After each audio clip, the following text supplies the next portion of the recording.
We do. I got about 30 minutes until the unfun stuff thing happens. Oh, yo, what up? How's it going, man? Not too bad. How about you? I'm well. I'm doing quite well. So we've got Shigaraki 3. Hit me with the elevator pitch. What's going on with Shigaraki, huh? Well, I got someone at my locals pulled the XR, and I pulled an XR stain back in set 2 pre-release, so I wanted to build Evil. And I think this is the set that Evil actually has some standings and can make top 32s a lot more easily. Yeah. So this is like the first build of the deck still. I've edited it maybe once. Yeah. The goal would be to my first attack turn use that first form, poke in with 2 or 3 attacks, get some momentum, and then the next turn finish them off with just wall breaking with Prominence Burn and Decaying Palm Slams. Sure. Yeah. Yeah, love it. Love it. Yeah. Yeah, there's a lot here. There's a lot here. It looks like I have choices now. there is a lot. How you feel about this number? It needs to go down by probably close to 10. Sure. So what do you need my help with? Obviously, getting this number down, as well as Getting the number down and then finding the right ways to wall break, because I think Prominence Burn does it really well. I think Decaying Palm Slam does it well with that like pseudo stun 3 effect. It's just not as consistent as where I'd like it to be. A lot of the foundations help with getting speed or damage or minuses to the checks, but it just doesn't quite get there enough. That is fair. That's super fair. So I think you got a lot of cool stuff going on in this deck, and I'm tossing just a bunch of stuff into your sideboard. Yeah. Well, while you're doing that too, I was kind of going back and forth between some of the cards in there. Amphibious Ambush is combo with a range, but there's cards that don't have ranged in there. Yeah. I have the Decaying Palm Slam, the Prominence Burn. I think the Rivet Stab 2 also has ranged, but stuff like the Double Blade Slash doesn't. Yeah. And I was just trying to figure out, is it better to run Amphibious Ambush where I guarantee get that momentum, or is it better just to run the Double Blade Slash, poke in a little bit, and then prepare for the next one? So you are falling into the biggest issue that a lot of players are going to find as the game goes on, is your ideas are getting muddied. This is a Fury card, does not have the word ranged on it at all, but you're playing Amphibious Ambush. You're playing Scorching Aura. Why are you playing a 2 mid for 5? Just because it has Fury ranged on it, so that it works with this and this? This card doesn't seem like it has. Mostly because how do you, with Rivet Stab, how do you get this thing to 5 damage? Through committing the convenient timing. Yeah. That, or if I get below half health, a lot of my cards just suddenly turn on and make it just better. Quick to Act, Brute Strength, and I forgot the last one. Quick to Act, Brute Strength, and Floating Are My Babies. All good cards to add on damage. Sure. Yeah.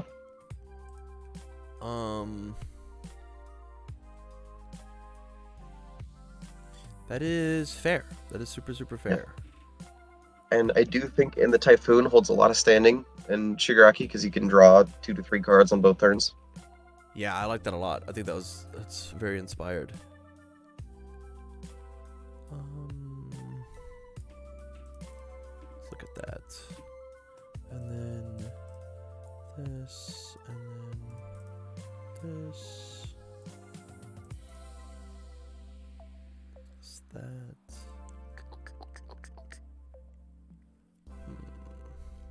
Another reason I wanted to build it on Evil too, is I consistently have been getting like the victories, the XRs, the like literally everything. For this deck too, I like no one was building an Evil deck, or not enough people needed these Evil cards, so I have almost a full play set from set 4 already, Evil wise. Oh wow, of set 4? Yeah, of set 4, yeah. Wowzers, lucky ducky. Yeah. I got 2 boxes from Jaska sitting here that it's actually burning a hole in my desk that I'm not opening. Losing my mind that I don't get to open those cards.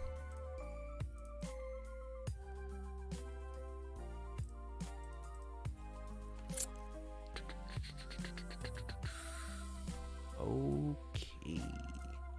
Interesting. I'm playing this card. All right, buddy. I got 1 million cards to put in your sideboard. Sorry, only 18. Okay, so let's just put it out on the table. I don't like Rivet Stab in your deck. I don't like Amphibious Ambush in your deck. I don't like Scorching Aura. I think Arctic is fine. It's fine. Core Combination is so weird. It's a weird one for sure, right? Yeah. Like I think that there's just like there's other cooler Fury things that you could be doing to make stuff happen, right? I think if you wanted to play an evil ranged build, play evil ranged. If you want to play evil Fury, play evil Fury. I think mixing the two is a little tough. It's tough. And so from here, we get to decide, do we want to do Fury? Do we want to do ranged? We want to stick with the Fury package. Okay, then we're gonna take Ambush out because I think there's just other stuff that we could be doing that is just like that's just better than what Ambush does for as inconsistent or as consistent as it's gonna be, right? Instead of Ambush, why is it not Hellflame Stomp? Right? Amazing 1 low block, 6 low for 4, guarantees your momentum, and then whenever you have the momentum to use your first form, you just get to just now slam it with damage. Nuts. Yeah. There's things like Merciless Rush that we get to play. There's things like Turn to Dust. Turn to Dust isn't in your list. Instead of things like Arctic, right? Turn to Dust has the ranged keyword, but since we're losing range, now Turn to Dust is just a better card. Turn to Dust into Prominence Burn is like insane. The only thing Arctic has going for it is the fact that it's a 4 diff, but it's a 2 speed, and so it just gets blocked. It just does. Yeah. Yeah. Okay, yeah. Yeah. How do you feel about Quirk Combination? So I haven't gotten to try it out yet. I haven't gotten my my precons yet. I've only played it, like, done playtesting through TTS. Sure. I did sort of like it because I'm a 7-hander who's building turn 1. I'm doing a half build on turn 2. So unless my opponent's trying to just build up a wall that they think I can't break through on turn 3, most likely I'll have more foundations than them, and I could use Quirk Combination +2 speed to it, +2 speed to Prominence Burn, and then just keep going on that train. Yeah. That, or I could go straight into I could just do Tormenting Glare and then into Prominence Burn. Really, I was trying to find more setups into the Prominence Burn and the Decaying Palm Slam. Sure. Totally fair. Totally fair. Yeah, I think things like let me just go. I'm gonna go back to evil. I'm gonna go look at Fury stuff. Let me go look at evil Furies, and just see what we have available to us that we're leaving on the table, right? Things like Combination Charge I really like. Things like, man, I'm such a simp for Dignified Display. I think the card's so cool. 3 mid for 4 that if it's blocked, just put it on the bottom of your deck. It doesn't count as progressive. But that's such a good move, right? And then after you block with it, add it at the bottom card of your hand to your hand. Sell me on Tormenting Glare in your deck. It makes my Decaying Palm Slams and my Prominence Burn, which I'm playing a total of 8 6 diffs, 5 checks. Okay. And you think Press Conference isn't enough to make that happen? Press Conference plus the fact that you're a 7-hander that gets to build? I don't, because I'm trying to wall break, so I'm going to be playing more than just 3 or 4 attacks. I'm trying to play up to 5. Sure. And there's not a lot of flow in evil. Fair. Fair. Oh my goodness, how do you feel about this card? This card seems like it's so sick in your deck. Sticky Ball Pitch? This card seems nuts, right? Yeah. I genuinely have not looked at any card that says Sticky Balls because I hate the little sticky man. I get it. This card guarantees momentum. This card says that if you want your thing to work, it works. That's crazy. Yeah, go for it. That's super good. Okay. I think that Sticky Ball Pitch is probably better than Scorching Aura. Sure. So here's where I'm at, right? As we look at block zones, we've got all these highs, and I think that we got to cut some, right? Definitely. And so getting rid of like Scorching Aura, getting rid of double Blade Slash, is probably important. And just because the other high blocks we have are so we have to play Finalizing. This card is necessary in our deck, right? They go to deadlock, they lose. Absolutely. You want to play Quirk combination. So like it's Vile Seizing and then one other high block. Sure. Right? I'll definitely cut Scorching Aura. I only put that in there as a 2-of because I could play it late into the chain after my opponent's blocked out. I can't stop it. Mm-hmm. I am okay with either Quirk combination or double Blade Slash. One's a 4, one's a 5. One hits for 3 damage, one hits for 4 damage. I'm going to get rid of the 3 damage move. Because this guy's biggest issue is he can't kill anybody. He just can't. And so, like, you need to be able to, like, slam damage, right? Yeah. Block Zone. How do you feel about getting rid of Rivet Stab and putting in Hellflame Stomp instead? Totally fine with it. Hellflame Stomp was in my original list. I just didn't... It didn't deal... Like you said, it didn't deal enough damage initially. But I'm 100% willing to try it again. Okay. Conflagration doesn't get to exist in your list anymore. This card does not do enough. We're at 23 here. I mean, unless you're down to like cut a Tormenting Glare or a Hellflame Stomp, this might just be your list, buddy. You don't think the Foundations need anything else? Say again? You don't think the Foundations need anything else? Or we are definitely going to be changing Foundations and such. I mean, just attacks. Yeah. Perfect. Yeah, I'm good with it. 23? Yeah. Okay. Fine. Actions. Showdown. Boop. And then evil versus good. What are your thoughts here? I am trying to get down to half health by turn 3. Quick to act. To turn on quick to act. Evil versus good makes me lose health, just like Hellflame Stomp or Brute Strength or. Yeah. And it says that these are a little easier to play. That's fair enough. Yeah. It's also a really good low block, and that gives damage to stuff. Okay. I'm in. Yeah. I'm in. Okay, let's talk Foundations. Yeah. I'm gonna put none so we can talk about them in order. First off, House of Cards is insane in your characters. Cards. I mean, there's a reason this is a unique foundation. This card guarantees your draw. It guarantees so much.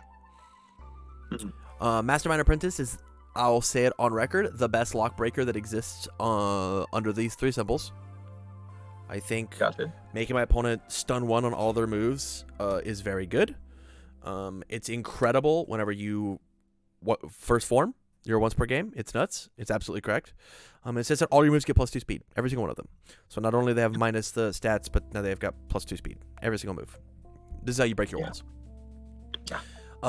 League of Villains gets to be a 1-of. Some decks just lose to this card. Refreshing Slice is fine. Citywide Crisis has to be a 1-of in your deck. I'm going to just do that for you. Rooftop Vantage. I think this card is just better than what Happy Go Lucky's got going on, but you do already have Quick to Act as your 0. So like I get it. Excited for Blood. You have currently no draw power, but you have your character, and so I don't think you need Excited. I took out Excited. I didn't like him in the deck. Surviving. It was excessive. Let's look at high blocks. Desperate Evil Times. actually has a lot of high blocks. Yeah. I wasn't really sure what I should be playing. I think Desperate Times is definitely better than I already pressed Surviving Final. Yeah. Okay. If that is the case, then that's probably just the slot, right? So like there it is. Let's go back here. Dissolving the Conflict seems completely forgot to add it in. Definitely 4-of. A 4-of. I think we're gonna go 2 strictly due to room. And it's gonna be tough finding spots to cut. Yeah, definitely. Sticky Balls. Possibly. I think 1 Sticky Balls, 1 in the Typhoon is probably where you should probably end up. Sure. Getting caught with 1 of this on 2 of this on board seems a little difficult. Because you're only gonna be drawing probably one every 3 checks that you do that your opponent does. So like having a -4 speed or stuff their card pool is like very good. Fair enough. And then we've got like shock absorption if you needed more spam. Evil gaze, I think as a one of is not that bad, but like we're trying to cut cards, not increase them. And the first villain encounter is just like decent. I did try that. I kind of liked it, but I had enough deadlock where my opponent was just never going to touch first villain, and at that point it just didn't matter. Sure.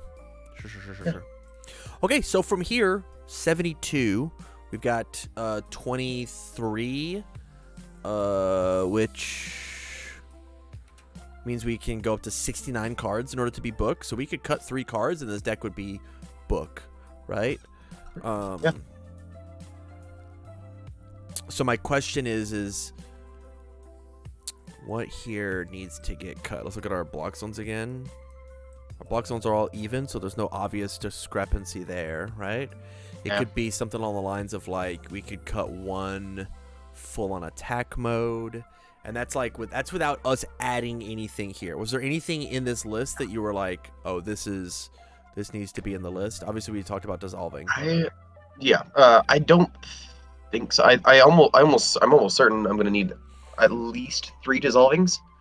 Because playing it with 2, I saw it once, or I didn't see it at all, and I almost need that to survive. Sure. My foundations are what's gonna keep me alive. Yeah. I might be willing to try cutting a convenient timing altogether. I saw that as I get to use Shigaraki for an extra turn. I got to like chip twice rather than just once. Sure, let's cut it. Yeah. From there, I mean, we easily could do. Let's look at difficulties, huh? We got to keep these. We could do something like fruits down to a 2 of, then a full-on attack mode down to a 2 of. Creep realization. Thoughts on it? It could just leave, right? Sure. Yeah. Yeah. Only thoughts were for against the string decks that I'm having trouble against. It'd be helpful. If necessary, just toss in your sideboard. Sure. Yeah. Nothing to see here at a 3 of. Yeah. It makes that first turn a little bit harder to stop because they don't want to destroy their own foundations. Sure. It was in there for that one attack that said if you have more foundations than your opponent, and then it also helped me survive longer. Yeah. Yeah. It was sort of an all-arounder. I could definitely cut it down. I'm going to drop it down to a 2 of just because it's unique. Perfectly fine with me. I think, man, like we could easily do things like in the typhoon gets cut down to a 1, League Invitation gets cut down to a 1 of, just because like we're trying to do this at the same time. We could leave this at 71 because you draw cards, right? Sure. You do draw cards on your face. Yes, I do draw all foundations on my face. Foundations mean you get to build. You build a block. Yeah. Yeah. I think the big things that we're leaving on the table are Mastermind's Apprentice. I'm so sold on this card. House of Cards. I'm so sold on this card. And Shock Absorption. I think Shock Absorption destroyed playable while committed is just so solid. And I think that something like Mastermind's Apprentice is probably better than Nervous Habit. With that said, part of your strategy is to activate quick to act as quick as you can. Yep. So like this card does a better job tactically to help you to make your quick to acts work than Mastermind's Apprentice does. Yeah. That being said, I could also just play 0 Nervous Habits, 2 Mastermind Apprentices, and then add on an extra Brute Strength, just to give it a little bit extra damage and be a little bit more consistent, because Nervous Habit only really combos with the quick to act. Sure. I am in. I think you're going to absolutely love this card, man. I think this card is so rad. Removing your committed foundations so all your moves get +2 speed is fucked up. It's fucked up. Yeah. And it says when your opponent puts you to 1, you just get to try and kill them with this, as opposed to you've got a blank card on your board. Yeah, 100%. Yeah. Well, it looks pretty good. I could definitely try it out. I do want to say one thing before you go. Yeah. I am in an online league where we could play up to 3 games per week, and I've been playing it pretty consistently. I ran into this one guy who referred to me as the Toru guy because I've showed up so many times on your channel with Toru. Okay. I want to thank you for that. That was hilarious. You're welcome. You're welcome. You're welcome. All right, man. Well, thank you for the support. It's very cool that you had a story from my stream. That's neato. It's awesome. Stay on the line long enough for me to shoot you the list, and you have a good night. Okay. Thank you too. See you, buddy.